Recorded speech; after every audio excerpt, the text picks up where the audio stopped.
Now this is a really fun way of using up just bits and pieces of paper to make a collage and then to create shapes that you can use in your painting. So here on a page out of a sketchbook where I've done some sort of drawings and diagrams and just idea sort of development, I'm using this page as the base of this collage, and on top of it I'm just gluing down a range of papers that I've made myself from stencils and just layering up with paint and dyes, photographs that I have had enlarged and photocopied that are black and white, and collage paper from sort of scrapbooking pads and things. And I'm kind of sticking to a limited palette, kind of greys and blacks and whites and this turquoise blue. Now here I'm adding in some of my father's stamps that he collected when he was alive. I've got a great deal of these, so it's nice to use them. Anyway, I'm just gluing them down in a little block. I'm just placing them anywhere really, but I'm also keeping some of the drawing visible that was originally on this page from my workbook. So once all this is glued down and it's sort of mainly filled up, and I'm quite happy with the arrangement of it, I turn it over, and then using one of my stencils that I've made through Stencil Girl products, I'm just putting this down and drawing around different shapes. And this is pretty random. I'm creating new shapes, just basically finding shapes within the stencil and filling out that page. Now if you want to get hold of these stencils, there'll be a link in the notes below this video.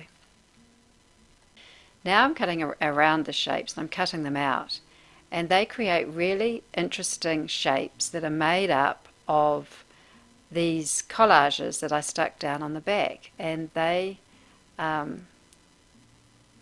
a great resource to use to look for and develop ideas in your paintings. So here I'm taking one of those shapes and seeing how I can add it to a painting that I've already done. And this is a really good way of tuning your eye into looking at possibilities and you know, how you can add to work that you've already done, giving yourself options, what looks good with what, how you can you know, take an idea and push it a little bit further. Some of the colours, because I've used black and white, I've got some really strong value contrasts in these shapes. It's interesting to be able to arrange those strong value contrasts within a painting that I've already done, and this is what I'm doing here. And then selecting a composition, taking a photo of it in your camera and framing it up so that it gives you an idea for another composition, so that when you move on and do new work, you've got something to get you going. So with this one, I'm choosing shapes that have the similar colours, the greens, and I'm also introducing those really strong value contrasts with the black and the white from the photos, and seeing how I can arrange those in a composition.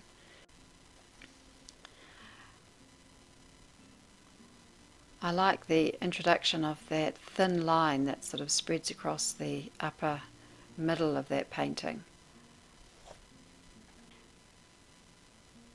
In this one, the turquoise blue is already there, so I can use the turquoise in these shapes to introduce more of that colour into the painting. And I really like that big pool of turquoise up on the top left hand corner there. So that's offering me more possibilities.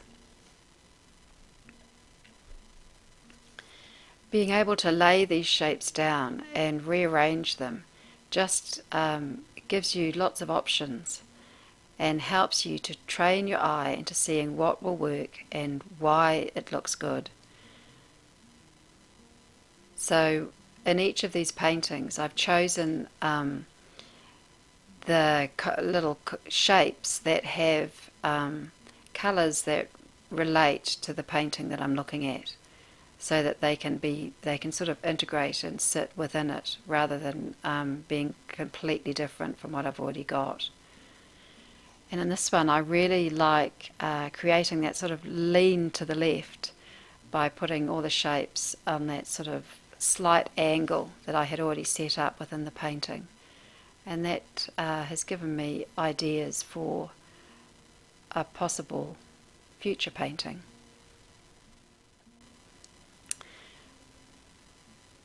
So I encourage you to make up some shapes and see what you can find in your work.